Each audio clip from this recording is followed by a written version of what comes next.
नमस्कार, जय हिंद दोस्तों। स्वागत है आपका अपने YouTube चैनल पर। दोस्तों, आज डीएलएड चतुर्थ सेमेस्टर के सामाजिक अध्ययन की तैयारी के क्रम में आज हम सामाजिक अध्ययन की पूरी पुस्तक का निचोड़ लेकर आए हैं।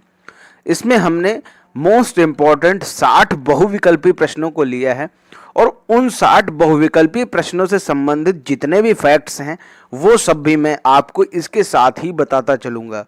अगर ये 60 बहुविकल्पी प्रश्नों में अगर इनसे संबंधित सीधा प्रश्न नहीं आता है, तो अगर इनसे संबंधित कुछ भी आता है तो आप उस प्रश्न को जरूर हल कर रहे हैं। तो दोस्तों, आज के इस वीडियो में हम आपको इन 60 बहुविकल्पी प्रश्नों को समझाएंगे, उनके उत्तर बताएंगे और उनसे संबंधित जितने भी फैक्ट्स हैं उन सभी को आज के इस वीडियो में हम क्लियर करेंगे। तो चलिए शुरू करते हैं आज का वीडियो को शुरू करने से पहले एक निवेदन है, अगर आपने अभी तक चैनल को सब्सक्राइब नहीं किया तो चैनल को सब्सक्राइब कर लीजिए और घंटे का निशान जरूर दबा लीजिए ताकि ऐसे ही वीडियोस का नोटिफिकेशन आपके पास सबसे पहले आ जाए। शुरू करते हैं आज का वीडियो। यहाँ पर जो पहला प्रश्न है, ब्रह्म समाज की स्थापना किसने की? ऑप्शन आपके सामने रामकृष्ण परमहंस, राजा राम मोहन राय, केशव चंद्र सेन या फिर इनमें से कोई नहीं। दोस्तों, अगर आपको इसमें से जो भी ऑप्शन सही लगता है नीचे कमेंट में बताइए फटाफट। मेरे प्रश्न के उत्तर बताने से पहले आप अपना उत्तर नीचे कमेंट में दे दीजिए प्रत्येक प्रश्न का। तो यहां पर बात करें ब्रह्म समाज की स्थापना किसने की, तो मैंने कई बार कहा है कि जो राजा राम थे वो ब्रह्मा जी की पूजा करते थे। तो ये चीज से आप थोड़ा याद रख सकते हैं कि ब्रह्म समाज की स्थापना किसने की? राजा राम मोहन राय ने की। राजा राम ब्रह्मा जी की पूजा करते थे, तो राजा राम मोहन राय आप ऑप्शन यहां पर टिक करेंगे। और बात करें ब्रह्म समाज की स्थापना कब हुई थी, तो वो भी आपको याद रखना है 1828 में। ठीक है। अगला प्रश्न है, प्रार्थना समाज की स्थापना कहां हुई? दिल्ली, बंबई, मद्रास, नागपुर। क्या सही उत्तर है नीचे कमेंट में तुरंत बता दीजिए। सबसे पहले तो हम बात कर लेते हैं कि प्रार्थना समाज की स्थापना कब हुई। वो हुई 1867 में। 1867 में महादेव गोविंद रानाडे और आत्माराम पांडुरंग, इन दोनों ने मिलकर प्रार्थना समाज की स्थापना की थी। और कहां की थी? वो बंबई में की थी। तो याद रहेगा, प्रार्थना समाज की स्थापना 1867 में महादेव गोविंद रानाडे और आत्माराम पांडुरंग ने मिलकर बंबई में की थी। अगला प्रश्न है, इंडियन नेशनल कांग्रेस की स्थापना कब हुई? तुरंत नीचे उत्तर बताइए कि कांग्रेस की स्थापना कब हुई। ऑप्शन आपके सामने 1886, 1888, 1889 या फिर 1885। तो बात करें इंडियन नेशनल कांग्रेस की, तो इंडियन नेशनल कांग्रेस की जो स्थापना थी वो ए.ओ. ह्यूम द्वारा की गई थी। ए.ओ. ह्यूम द्वारा कहाँ की गई थी? बंबई में की गई थी। ये भी याद रखिएगा। सब कुछ इससे संबंधित जो भी है वो सब कुछ याद रखिएगा कि कभी सीधा कांग्रेस की स्थापना वर्ष ना पूछे तो ये पूछ दे कि कहाँ की गई कांग्रेस की स्थापना, या पूछ दे किसके द्वारा की गई। तो ये सब आपको क्लियर होना चाहिए।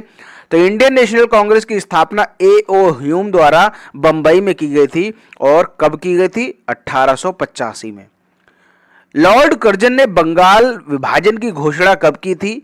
तो बंगाल विभाजन की घोषणा, यहां पर 4 ऑप्शन आपके सामने हैं। जो भी ऑप्शन सही है नीचे कमेंट में बता दीजिए। 1908, 1905, 1906, 1907।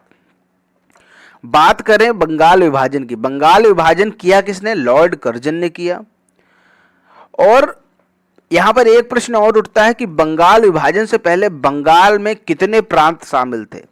तो 3 तरह के मुख्य प्रांत शामिल थे। एक तो बंगाल था, दूसरा था आपका बिहार, ठीक है, और तीसरा था आपका उड़ीसा। ठीक है। कभी कभी ये भी पूछ देता है कि बंगाल में कितने प्रांत शामिल थे, तो बिहार, बंगाल, उड़ीसा, ये 3 प्रमुख थे। और 16 अक्टूबर 1905 को बंगाल विभाजन की घोषणा कर दी गई थी लॉर्ड कर्जन के द्वारा। तो यहां पर जो सही उत्तर होगा 1905। स्वराज दल की स्थापना कहां हुई थी? अगला प्रश्न है। तो स्वराज दल की स्थापना कहां हुई? दिल्ली, इलाहाबाद, आगरा या फिर इनमें से कोई नहीं। तो जो भी ऑप्शन सही है नीचे कमेंट में बता दीजिए। तो स्वराज दल की स्थापना कहां हुई? तो सबसे पहले हम यहां समझ लेते हैं कि स्वराज दल की स्थापना कब हुई। तो वो हुई थी 1923 में। अब यहाँ पर बात ये भी उठती है कि किसके किसके द्वारा की गई। तो चित्तरंजन दास और मोतीलाल नेहरू के द्वारा इसकी स्थापना की गई थी स्वराज दल की। और स्वराज दल की स्थापना कहाँ की गई थी, तो वो इलाहाबाद में की गई थी। तीनों चीजें यहाँ पर क्लियर हो गई कि स्वराज दल की स्थापना कब की गई, 1923 में। स्वराज दल की स्थापना किसके द्वारा की गई, चित्तरंजन दास और मोतीलाल नेहरू के द्वारा।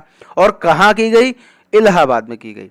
अगला यहाँ पर प्रश्न है, भारत छोड़ो आंदोलन चलाया गया था, कब चलाया गया था, 1946 में, 1939 में, 1942 में या फिर 1930 में। तो भारत छोड़ो आंदोलन महात्मा गांधी जी के द्वारा चलाया गया था। किसके खिलाफ चलाया गया था, अंग्रेजों के खिलाफ चलाया गया था। और कब चलाया गया था, वो चलाया गया था 1942 में। और यहाँ पर यह भी प्रश्न उठता कि भारत छोड़ो आंदोलन की शुरुआत कहाँ से की गई थी, तो भारत छोड़ो आंदोलन की शुरुआत बंबई से की गई थी, याद रहेगा। प्रथम गोलमेज सम्मेलन प्रारंभ हुआ, इसका जो सही उत्तर है नीचे कमेंट में बताइए। 1929 में, 1930 में, 1931 में, 1932 में। दोस्तों, जो प्रथम गोलमेज सम्मेलन ये 12 नवंबर 1930 को स्टार्ट हुआ था। कब स्टार्ट हुआ, 12 नवंबर 1930 को। कहां पर हुआ, यह भी इंपॉर्टेंट है, ये लंदन में हुआ था। और बात करें कि प्रथम गोलमेज सम्मेलन में गांधी जी ने भाग लिया था या नहीं, ये बहुत ज्यादा प्रश्न पूछा जाता है। तो 1930 के दौरान देश में सविनय अवज्ञा आंदोलन चल रहा था, इसलिए गांधी जी वहां व्यस्त थे, इसलिए वो प्रथम गोलमेज सम्मेलन में भाग नहीं ले पाए। आगे बढ़ते हैं, अगला प्रश्न देखते हैं। 1929 ईस्वी में कांग्रेस के लाहौर अधिवेशन की अध्यक्षता किसने की, गोपाल कृष्ण गोखले, लाला लाजपत राय, पंडित जवाहरलाल नेहरू, महात्मा गांधी। तो यहां पर क्या ऑप्शन सही है, नीचे कमेंट में बताएं। 1929 में कांग्रेस का लाहौर अधिवेशन हुआ था। तो यहां पर आपको बताना है अध्यक्ष कौन था उस अधिवेशन का। तो सबसे पहले हम बात कर लेते हैं कि जो 1929 का जो लाहौर अधिवेशन हुआ था, उसमें प्रमुख मांग या प्रमुख बात क्या रखी गई थी या प्रमुख घोषणा क्या की गई थी। तो जो 1929 का लाहौर कांग्रेस अधिवेशन था, वहां पर यह घोषणा की गई थी कि 26 जनवरी 1930 को प्रथम स्वतंत्रता दिवस मनाया जाए। एक प्रमुख घोषणा ये की थी। तो यहां पर सीधा प्रश्न ये उठता है कि पहली बार स्वतंत्रता दिवस की घोषणा कब की गई या किस दिन मनाने के लिए उसकी घोषणा की गई, तो वो थी 26 जनवरी 1930 को स्वतंत्रता दिवस मनाने की घोषणा की गई थी। अब बात करें कि 1929 के कांग्रेस लाहौर अधिवेशन की अध्यक्षता किसने की, तो पंडित जवाहरलाल नेहरू ने की। ये चीज आपको क्लियर हो जानी चाहिए। महात्मा गांधी की मृत्यु कब हुई, सब लोग जानते हैं, 1947 में, 1948, 1949, 1950। तो गांधी जी की जो मृत्यु वो कब हुई थी, आपको मालूम है कि नाथूराम गोडसे ने उनको गोली मारकर हत्या कर दी थी। और उनकी जो मृत्यु हुई थी 30 जनवरी 1948 को, याद रहेगा, 30 जनवरी 1948 को गांधी जी की मृत्यु हुई थी। अगला प्रश्न यहां पर है, भारत को स्वतंत्रता प्राप्त कब हुई, कमेंट में इसका उत्तर बताइए। इसका उत्तर मैं नहीं बता रहा। 15 अगस्त 1947 को, 15 अगस्त 1948 को, 15 अगस्त 1946 को या फिर 15 अगस्त 1945 को। तो भारत को स्वतंत्रता कब प्राप्त हुई, इसका उत्तर आप हमें नीचे कमेंट में बताइए, ठीक है। चलिए आगे देखते हैं। अगला जो प्रश्न यहां पर है, मानवीय सभ्यता के विकास में सर्वाधिक महत्वपूर्ण कारक क्या माना जाता है, तापमान, जलवायु, वायुदाब या इनमें से कोई नहीं। तो अगर मानवीय सभ्यता का विकास हो रहा है तो वहां पर सर्वाधिक जो महत्वपूर्ण कारक है, या हम कह सकते हैं सर्वाधिक महत्वपूर्ण प्राकृतिक कारक है, वो है आपका जलवायु। अगला प्रश्न है, वायुमंडल की अल्पकालीन दशा क्या कहलाती है। अगर किसी क्षेत्र में वायुमंडल की कोई दशा है और वो थोड़े टाइम के लिए रहती है, फिर वो चली जाती है या खत्म हो जाती है, तो उसे हम क्या कहते हैं, जलवायु, ऋतु, मौसम या फिर उपयुक्त सभी। तो उसे हम कहते हैं मौसम। और अगर यही अल्पकालीन की जगह होता दीर्घकालीन, तो वहां पर क्या उत्तर होता, वहां पर उत्तर होता जलवायु, ठीक है। वायुमंडल की दीर्घकालीन दशा क्या कहलाती है, जलवायु। अगला प्रश्न है, जलवायु शब्द की उत्पत्ति किस शब्द से हुई, नीचे कमेंट में इसका उत्तर बताइए। देखिए मुझे बार बार कहना ना पड़े, आप लोग अपने आप से ही प्रत्येक प्रश्न का उत्तर नीचे कमेंट में बता दीजिए, जो भी 4 ऑप्शन में से आपको सही लग रहा हो। तो जलवायु शब्द की उत्पत्ति किस शब्द से हुई है, क्लीमा, क्लाइमा, क्लीनो या फिर क्लाइनो। तो यहां पर आपको बताना है जो जलवायु शब्द है उसका अंग्रेजी वर्जन होता है क्लाइमेट। ठीक है, तो क्लाइमेट की उत्पत्ति किस शब्द से हुई है? तो क्लाइमेट शब्द की उत्पत्ति क्लाइमा शब्द से हुई है। अगर बात करें क्लाइमा का जो हिंदी अर्थ है या इसका हम कह सकते हैं जो इसका शाब्दिक अर्थ है उसका अर्थ है झुकाव। क्लाइमा का अर्थ होता है झुकाव या फिर ढाल, ये होता है इसका शाब्दिक अर्थ क्लाइमा का। अगला प्रश्न है जलवायु में जल शब्द का व्यापक अर्थ क्या? देखिए जलवायु जो है वो जल और वायु दो शब्दों से मिलकर बना है।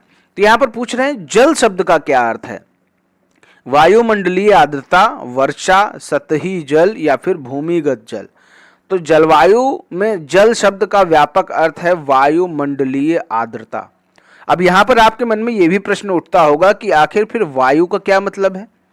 अगर जल का मतलब है वायुमंडलीय आर्द्रता तो वायु का क्या अर्थ है जलवायु शब्द में? तो वायु का अर्थ है वायुमंडल में उपस्थित गैसें। ठीक है, जो यहां पर जल है वो वायुमंडलीय आर्द्रता का बोध कराता है और वायु जो है वो वायुमंडल में उपस्थित सभी गैसों का बोध कराती है। तो ये चीज आपको क्लियर हो जाना चाहिए। अगला प्रश्न है क्षेत्रफल की दृष्टि से उत्तर प्रदेश का देश में कौन सा स्थान है? प्रथम, द्वितीय, तृतीय, चतुर्थ। तो क्षेत्रफल की दृष्टि से उत्तर प्रदेश का चौथा स्थान है।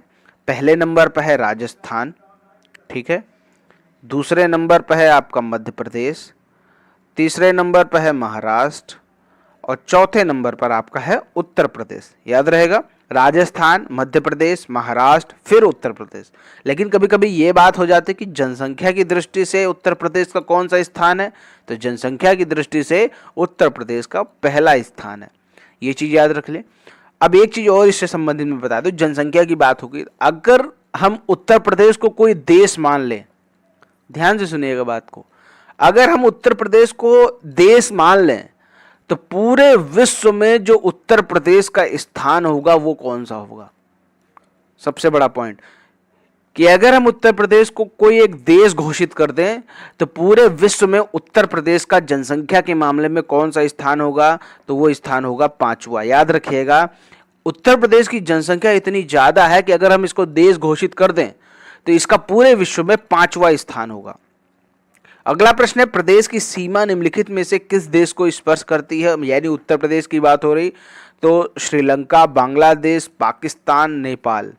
तो उत्तर प्रदेश की जो सीमा है वो आपके नेपाल को टच करती है, यानी नेपाल को स्पर्श करती है। देखिए उत्तर प्रदेश इतना बड़ा है कि अगर हम बात करें कि उत्तरी भाग में, उत्तर प्रदेश के उत्तरी भाग में नेपाल है और उत्तराखंड है। आप चाहे तो लिख सकते हैं, जैसा मैं बोल रहा हूं आप वही सेम टू सेम लिख भी सकते हैं कि उत्तर प्रदेश के उत्तरी भाग में नेपाल और उत्तराखंड है। सीधा प्रश्न आता है कि उत्तरी भाग में कौन कौन से हैं या दक्षिणी भाग में कौन कौन से। तो ये चीज आपको क्लियर होनी चाहिए, तो मैं बोल के आपको बता रहा हूं, आप चाहे तो लिख सकते हैं। उत्तरी भाग में नेपाल और उत्तराखंड है, उत्तर पश्चिम में हिमाचल प्रदेश है और पश्चिम में हरियाणा है और आपका दक्षिण में एमपी है। याद रहेगा, दक्षिण में एमपी है, दक्षिण पूर्व में छत्तीसगढ़ है और उत्तर प्रदेश के पूर्व में बिहार और झारखंड है। तो ये चीज आपको क्लियर हो गई। अगर अब भी कुछ रह गया हो तो बताइए, ठीक है। पूर्व में बिहार और झारखंड है, उत्तर में नेपाल और उत्तराखंड है, दक्षिण में मध्य प्रदेश है, पश्चिम में हरियाणा है, दक्षिण पूर्व में छत्तीसगढ़ है और उत्तर पश्चिम में हिमाचल प्रदेश है। चलिए आगे देखते हैं। अगला जो प्रश्न है, प्रदेश का कौन सा प्राकृतिक विभाग खनिज की दृष्टि से धनी है? यहां पर विभाग नहीं होना चाहिए, यहां होना चाहिए भाग। प्रदेश का कौन सा प्राकृतिक भाग खनिज की दृष्टि से धनी है? दक्षिणी पहाड़ी पठारी क्षेत्र, मैदानी क्षेत्र, भाभर व तराई क्षेत्र या फिर इनमें से कोई नहीं। तो यहाँ पर आपको पता होना चाहिए कि प्रदेश का जो दक्षिणी पहाड़ी पठारी क्षेत्र है वो खनिज की दृष्टि से धनी, यानी इस क्षेत्र में खनिज भरपूर मात्रा में पाया जाता है। अब अगर यहाँ पर यह भी प्रश्न उठ सकता है कि दक्षिणी पहाड़ी पठारी क्षेत्र में कौन कौन से उत्तर प्रदेश के जिले शामिल हैं, तो हम कह सकते हैं कि दक्षिणी पहाड़ी पठारी क्षेत्र में झांसी, जालौन, हमीरपुर, महोबा, चित्रकूट, ललितपुर, बांदा, इलाहाबाद, मिर्जापुर, चंदौली, ये जनपद दक्षिणी पहाड़ी पठारी क्षेत्र में शामिल है। अब दोस्तों ये तो मैंने बता दिया दक्षिणी पहाड़ी पठारी क्षेत्र में ये जिले शामिल हैं। दोस्तों आप कौन से जिले से हैं, नीचे हमें कमेंट करके तुरंत बताएं कि आप किस जिले में रहते हैं। ओके दोस्तों, आगे बढ़ते हैं। भारतीय चारागाह एवं चारा अनुसंधान संस्थान कहाँ स्थित है? भारतीय चारागाह एवं चारा अनुसंधान संस्थान कहाँ है? झांसी, मुरादाबाद, लखनऊ, गोरखपुर। तो भारतीय चारागाह एवं चारा अनुसंधान संस्थान झांसी में है। अब बात करें प्रदेश में सहरिया जनजाति कहाँ पाई जाती है? बलिया, महाराजगंज, बस्ती, ललितपुर। तो यहाँ पर अगर बात करें सहरिया जनजाति, वो उत्तर प्रदेश के कुछ जिलों में पाई जाती है, जैसे हम कह सकते हैं बलिया, देवरिया, गाजीपुर, वाराणसी, सोनभद्र। इन जिलों में सहरिया जनजाति पाई जाती है। तो यहाँ पर ऑप्शन आपके सामने बलिया। देखिए कभी कभी बलिया नहीं मिलेगा तो आपको ये पांचों याद होने चाहिए, बलिया, देवरिया, गाजीपुर, वाराणसी, सोनभद्र।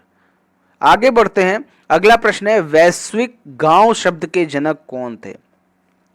वैश्विक गांव शब्द के जनक कौन थे? आपके सामने चार ऑप्शन है, Marshall McLuhan, Brown, Jagdish Bhagwati या फिर अमर्त्य सेन।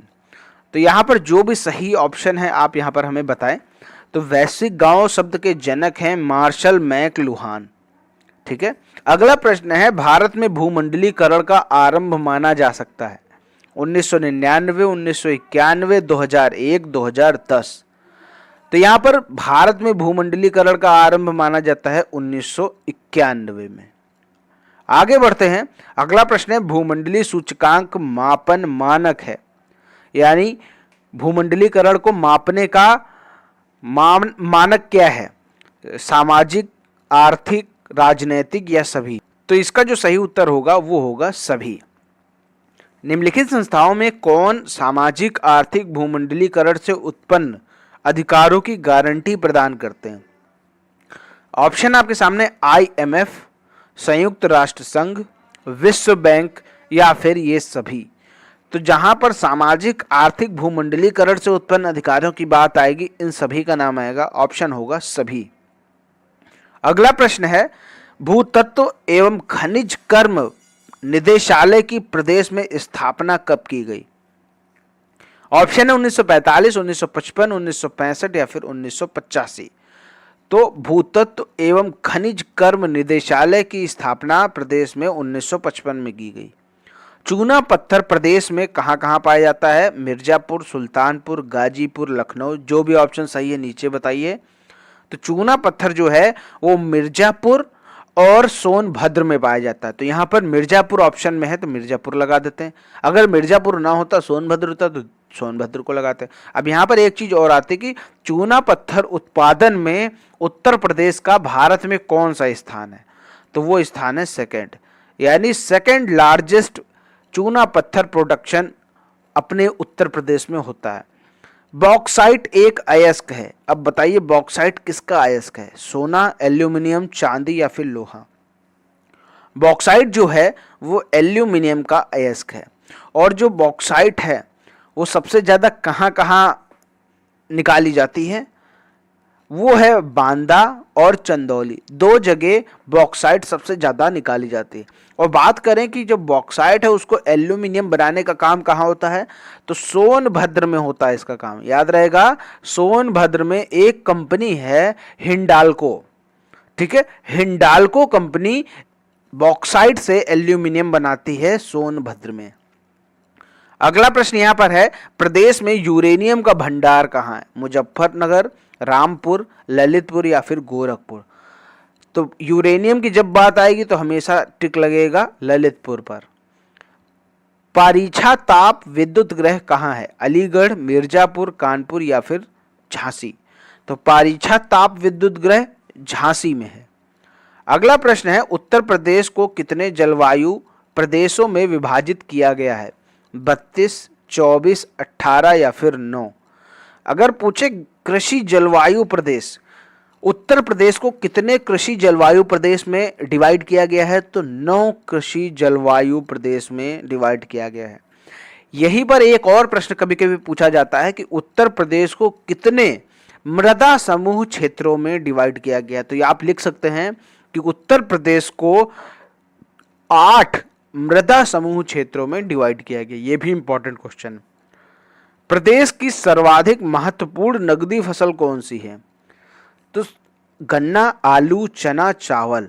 तो प्रदेश की सर्वाधिक महत्वपूर्ण नकदी जो फसल है वो है गन्ना।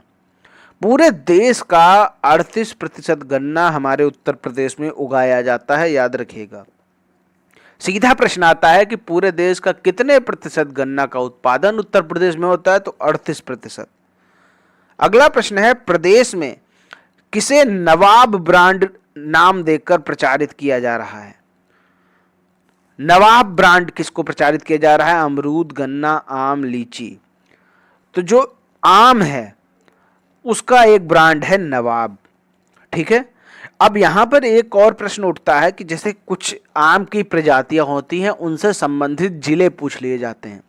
आपसे पूछ देगा कि मलिहाबादी दशहरी कहाँ की है?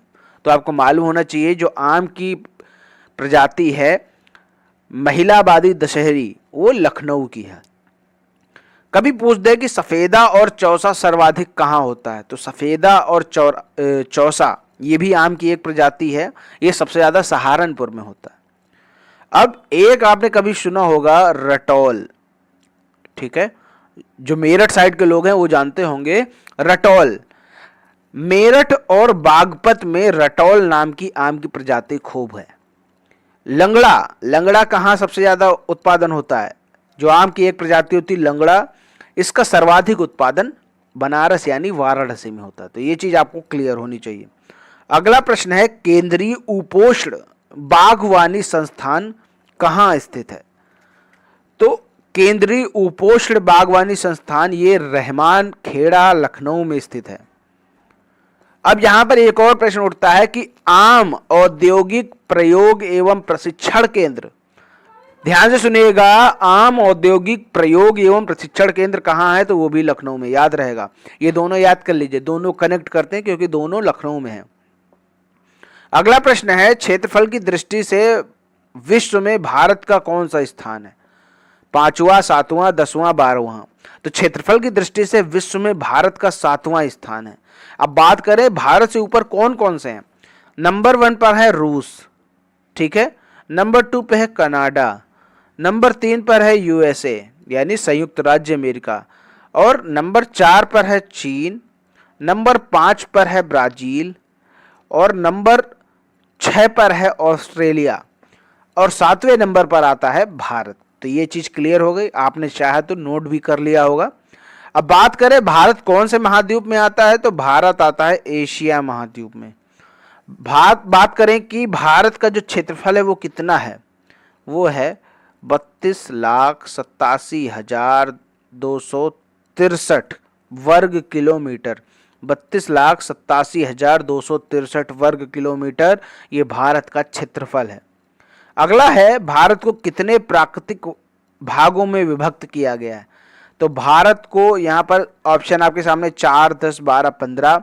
तो भारत को 4 प्राकृतिक भागों में विभक्त किया गया है। पहला है उत्तर का पर्वतीय भाग, दूसरा है मध्यवर्ती मैदानी भाग, तीसरा है दक्षिण का पठारी भाग, और चौथा है तटवर्ती मैदान व द्वीपीय समूह। इन 4 भागों में भारत को विभाजित किया गया है। बात करें लिपुलेख दर्रा कहाँ है?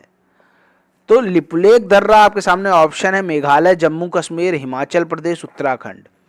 तो लिपुलेख दर्रा के साथ साथ आपको मैं बताता हूं कि एक दर्रा है माना दर्रा, एक दर्रा है नीति दर्रा, और एक दर्रा है लिपुलेख दर्रा। तो इन तीनों दर्रों की जो लोकेशन है वो है उत्तराखंड। माना दर्रा, नीति दर्रा, लिपुलेख दर्रा ये उत्तराखंड में स्थित है।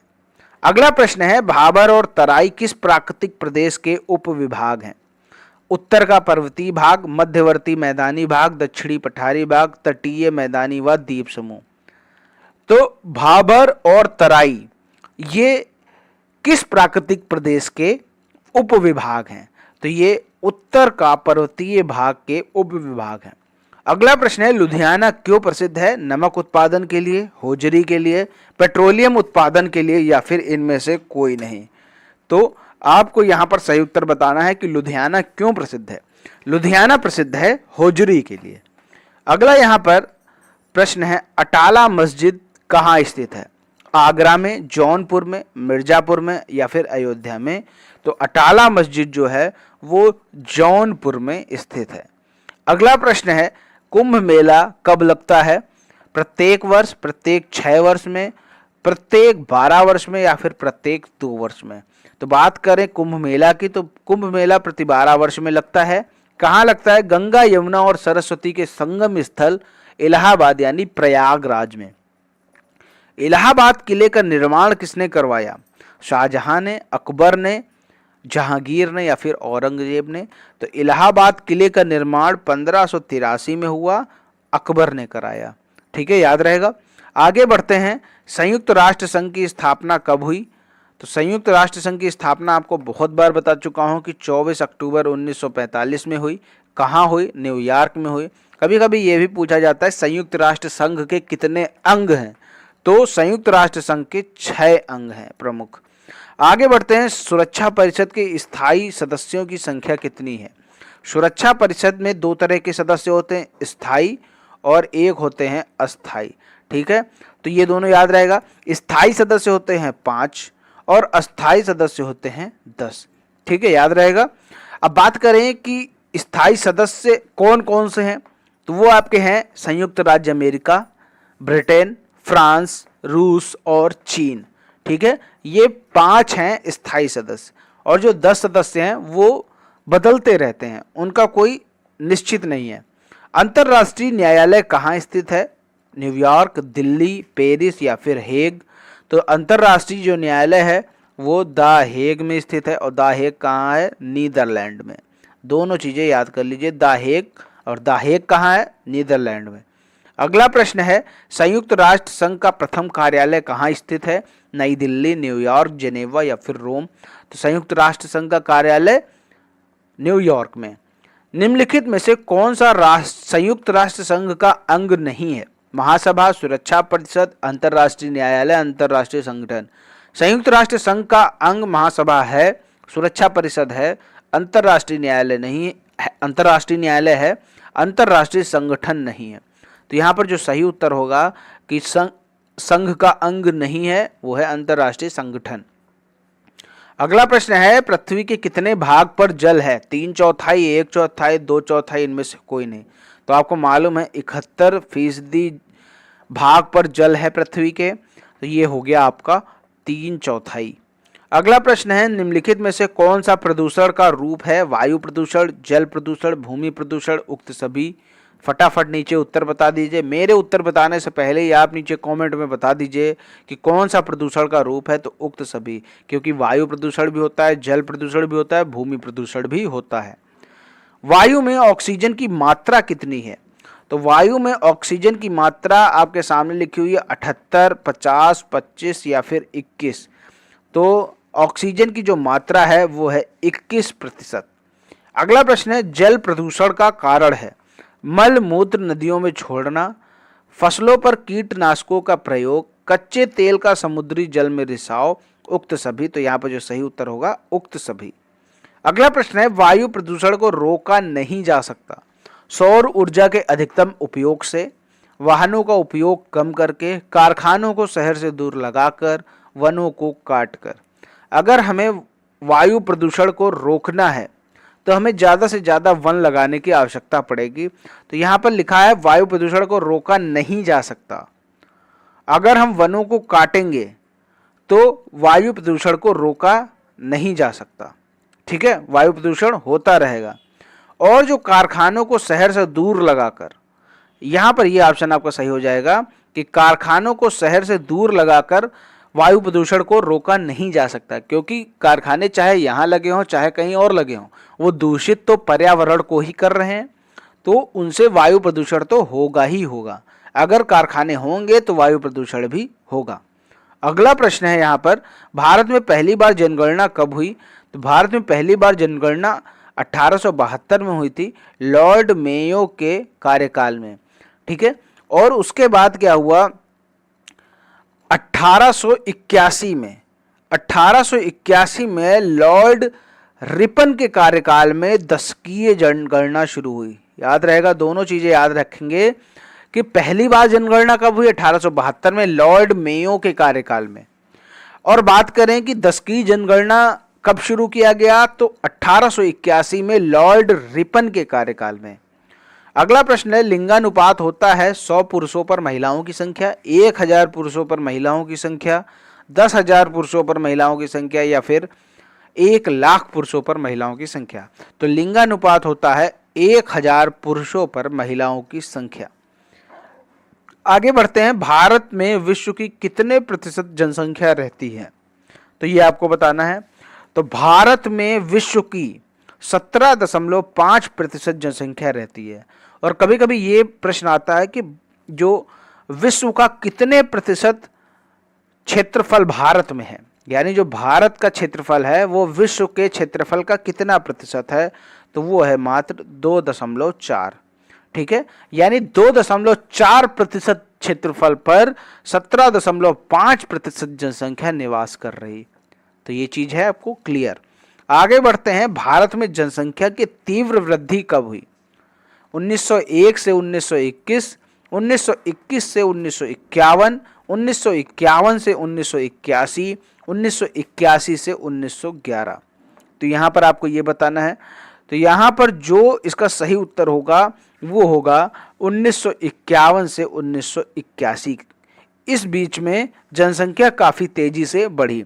अब यहाँ पर एक चीज और प्रश्न पूछा जाता है कि सबसे ज्यादा तीव्र वृद्धि वाला दशक कौन था, कि किस दशक में सबसे तेजी से जनसंख्या में वृद्धि हुई? तो वो दशक था 1961 से 1971। कभी कभी इसका प्रतिशत भी पूछ लेता है कि 1961 से 1971 के बीच में प्रतिशत क्या रहा है जनसंख्या वृद्धि दर का, तो वो था 24.8%। याद रहेगा, दोनों चीजें नोट कर लीजिए। अगला प्रश्न है, जनसंख्या 2011 के अनुसार सबसे अधिक जनसंख्या घनत्व किसका है? अब यहां पर ये जो प्रश्न है ये दो तरीके से पूछा जा सकता है। या तो बोल दे कि पूरे देश में सबसे अधिक जनसंख्या घनत्व किसका है, तो हम उसको टिक करेंगे दिल्ली को। और अगर इसी प्रश्न को ऐसे पूछ दे कि राज्यों में सर्वाधिक जनसंख्या घनत्व किसका है, राज्यों की बात करें, क्योंकि जो दिल्ली है वो पूरे देश में गिना जाता है, या हम कह सकते हैं दिल्ली जो है वो केंद्र शासित प्रदेश है, दिल्ली को पूर्ण राज्य का दर्जा नहीं मिला है। अब बात अगर ये करें कि राज्यों में सर्वाधिक जनसंख्या घनत्व किसका है, तो वो है बिहार का। तो दोनों चीजें आपको क्लियर। यहां पर केवल पूछ रहा है सबसे अधिक जनसंख्या घनत्व, तो यहां पर सही उत्तर होगा दिल्ली। और जनसंख्या घनत्व का अर्थ क्या होता है? 1 वर्ग किलोमीटर में रहने वाली जनसंख्या को जनसंख्या घनत्व कहते हैं। जैसे मान लीजिए किसी 1 वर्ग किलोमीटर में 1000 लोग रह रहे हैं, तो वहां का जनसंख्या घनत्व कितना हो जाएगा? 1000। इसी तरह आपको पता होना चाहिए कि दिल्ली के अंदर 1 वर्ग किलोमीटर में 11,320 लोग रहते हैं। बात करें बिहार की, अगर राज्यों में सबसे ज्यादा जनसंख्या घनत्व किसका है? बिहार का है। तो बिहार में 1 वर्ग किलोमीटर में 1106 लोग रहते हैं। तो ये मान के चलिए 1106 भी पूरे भारत में सबसे ज्यादा है।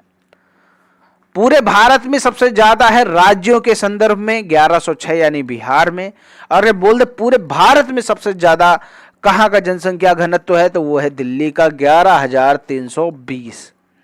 आगे बढ़ते हैं, चीन ने भारत पर आक्रमण कब किया? 1960, 1961, 1962, 1963 में। तो चीन ने 1962 में भारत पर आक्रमण किया। नागरिक सुरक्षा अधिनियम कब बना? 1962, 1964, 1968, या फिर 2 बार 1968 लिखा। नागरिक सुरक्षा अधिनियम जो बना वो 1968 में बना। अगला जो प्रश्न है, प्रधानमंत्री जनधन योजना कब शुरू की गई? तो आपको मालूम होगा कि जनधन योजना माननीय प्रधानमंत्री श्री नरेंद्र मोदी के द्वारा शुरू की गई और ये कब शुरू की गई? 28 अगस्त 2014 को। अगला प्रश्न है, राष्ट्रगान के रचयिता कौन है? राष्ट्रगान के रचयिता हैं रविंद्रनाथ टैगोर। बात करें कि राष्ट्रगान के जो गायन की अवधि है वो कितनी है? 52 सेकेंड, याद रहेगा। और बात करें कि राष्ट्रगान को अपनाया कब गया? 24 जनवरी 1950 को राष्ट्रगान को अपनाया गया था। ये तीनों चीजें क्लियर होनी चाहिए और इंपॉर्टेंट है। अगला प्रश्न है, भारत का राष्ट्रीय पुष्प क्या है? आपको बहुत अच्छे से मालूम होगा, ये बताने की जरूरत नहीं है। भारत का जो राष्ट्रीय पुष्प है, आप हमें कमेंट में बताएं कि भारत का राष्ट्रीय पुष्प क्या है, ये मैं नहीं बताऊंगा। आगे देखते हैं, वर्तमान विश्व की अत्यंत भयावह समस्या क्या है? वैश्विक मंदी, सुनामी, परमाणु अस्त्र और आतंकवाद। तो वर्तमान विश्व की सबसे भयंकर समस्या है आतंकवाद, जिससे पूरा लगभग विश्व जूझ रहा है। राष्ट्रीय एकता मार्ग के बाधक तत्व कौन से हैं? यानी राष्ट्रीय एकता नहीं होने देते ऐसे तत्व कौन कौन से हैं? भाषावाद, क्षेत्रीयतावाद, सांप्रदायिकतावाद या फिर उपयुक्त सभी। तो यहाँ पर ये तीनों जो तत्व हैं ये राष्ट्रीय एकता के मार्ग में बाधक हैं, तो यहाँ पर उपरोक्त सभी होगा। आगे देखते हैं, अगला जो प्रश्न है, संयुक्त राष्ट्र संघ की स्थापना कब हुई? कई बार बता चुका हूँ, 24 अक्टूबर 1945। पंचशील सिद्धांत का प्रतिपादन किसने किया? तो पंचशील सिद्धांत का प्रतिपादन जो था वो पंडित जवाहरलाल नेहरू ने किया। कब किया? ये 20 जून 1954 में किया है, याद रहेगा, 20 जून 1954 में। और आखिर पंचशील सिद्धांत क्या है? जो पंचशील सिद्धांत है वो भारत की विदेश नीति का आधार है। जो हमारी आजकल विदेश नीति बनती है कि विदेश के साथ कैसे डील करना है, कैसे वहाँ के व्यापारों को डील करना है, कैसे सबको मैनेज करना है, ये पंचशील जो सिद्धांत हैं वो विदेश नीति का आधार है। आगे बढ़ते हैं, अगला प्रश्न है, स्टैटिस्टिक्स शब्द के प्रथम प्रयोगकर्ता कौन थे? जॉन मिल्टन, वर्ड्सवर्थ, अरस्तु या फिर गॉटफ्रायड एकेनवॉल। तो स्टैटिस्ट के जो प्रयोगकर्ता थे, प्रथम प्रयोगकर्ता थे, वो गॉटफ्रायड एकेनवॉल। और दोस्तों इन्हीं को सांख्यिकी का जन्मदाता भी कहा जाता है। अगला प्रश्न है, सांख्यिकी गणना का विज्ञान है, यह किसका कथन है? डॉक्टर बाउले, बॉर्निंगटन, काउडेन, कॉक्सटन। तो सांख्यिकी गणना का विज्ञान है, ये डॉक्टर बाउले ने कहा। अगला प्रश्न है, आंकड़ों के प्रदर्शन की विधियां हैं, सारणीयन, चित्रमय प्रदर्शन, आरेखीय प्रदर्शन या फिर उपरोक्त सभी। तो आंकड़ों को जो प्रदर्शन करने की विधि है ये तीनों है, यानी यहाँ पर जो सही उत्तर होगा उपयुक्त सभी। अगला प्रश्न है, जनगणना की सारणियां किस प्रकार बनाई जाती हैं? संक्षिप्त सारणी, निर्देश सारणी, का और खा दोनों या फिर उपरोक्त में से कोई नहीं। तो जनगणना की जो सारणी होती है वो का और खा दोनों में बनाई जाती है। ग्राफ एक माध्यम है आंकड़ों के संग्रहण का, आंकड़ों के प्रस्तुतिकरण का, आंकड़ों के विश्लेषण का, आंकड़ों के संक्षिप्तीकरण का। तो जो ग्राफ होता है वो आंकड़ों को प्रदर्शित करता है। तो यहाँ पर जो सही उत्तर होगा आंकड़ों के प्रस्तुतिकरण का, क्योंकि ग्राफ कोई भी आंकड़ा संग्रहित नहीं करता, यानी ग्राफ है वो आंकड़ों को स्टोर नहीं करता है, आंकड़ों का विश्लेषण नहीं करता, आंकड़ों का संक्षिप्तीकरण नहीं करता। ग्राफ केवल आंकड़ों को प्रदर्शित करता है, प्रस्तुतिकरण करता है। अगला प्रश्न है, दंड आरेख के विषय में सही है। दंडों की ऊंचाई समान होनी चाहिए, इनकी चौड़ाई समान होनी चाहिए, आसन्न खंडों के मध्य की दूरी समान होनी चाहिए। अब यहाँ पर ऑप्शन आपके सामने 1 और 2, 2 और 3, 1 और 3 या फिर तीनों सही। तो यहाँ पर दंड आरेख के विषय में ये तीनों ऑप्शन सही हैं। अगला जो यहाँ पर प्रश्न है, आज का लास्ट प्रश्न है, 60 नंबर प्रश्न है, संबंधित आंकड़ों को उनकी तस्वीरों द्वारा संख्या के अनुपात में प्रदर्शित किए जाने वाले प्रदर्शन विधि कौन सी है? अगर किसी आंकड़े को उनकी तस्वीरों द्वारा संख्या के अनुपात में प्रदर्शित करना है तो वो विधि कौन सी होगी? मानचित्र, आयत चित्र, वृत्त चित्र या फिर चित्रलेख। तो यहाँ पर जो सही उत्तर होगा चित्रलेख, यानी जब किसी आंकड़ों को उनकी तस्वीरों के द्वारा प्रदर्शित किया जाता है तो वो होता है चित्रलेख। उम्मीद करता हूं कि ये 60 प्रश्न आपको अच्छे से समझ में आ गए होंगे। इसमें ऐसा कोई भी प्रश्न नहीं है जो आपको अच्छे से समझ में ना आया हो। प्रत्येक प्रश्न के साथ जितने भी कॉन्सेप्ट थे, जितने भी उनसे संबंधित फैक्ट्स थे, वो सब भी मैंने आपको यहाँ पर क्लियर कर दिए। उम्मीद करता हूं दोस्तों वीडियो पसंद आया होगा। और इस वीडियो में हमने 2 प्रश्न आपसे पूछे हैं। अगर आपने उन दोनों प्रश्नों के जवाब नहीं दिए तो नीचे जवाब उनका जरूर दे दीजिए। उम्मीद करता हूँ वीडियो पसंद आया होगा। डीएलएड 4 सेमेस्टर के सभी वीडियोस के लिए चैनल को जरूर सब्सक्राइब कर लें और घंटी का निशान जरूर दबा लें। हमारे इस चैनल पर मैथ के मॉडल पेपर लगातार अपलोड किए जा रहे हैं। आप उन मॉडल पेपर को जरूर देखिए ताकि आपके मैथ में 25 में 25 नंबर आ सकें। उम्मीद करता हूँ वीडियो पसंद आया होगा। वीडियो पसंद आया तो वीडियो को लाइक करें, शेयर करें। चैनल को सब्सक्राइब नहीं किया है तो चैनल को सब्सक्राइब करके घंटी का निशान जरूर दबाएं। उम्मीद करता हूँ वीडियो पसंद आया होगा। मिलते हैं अगले वीडियो में, तब तक के लिए जय हिंद, जय भारत।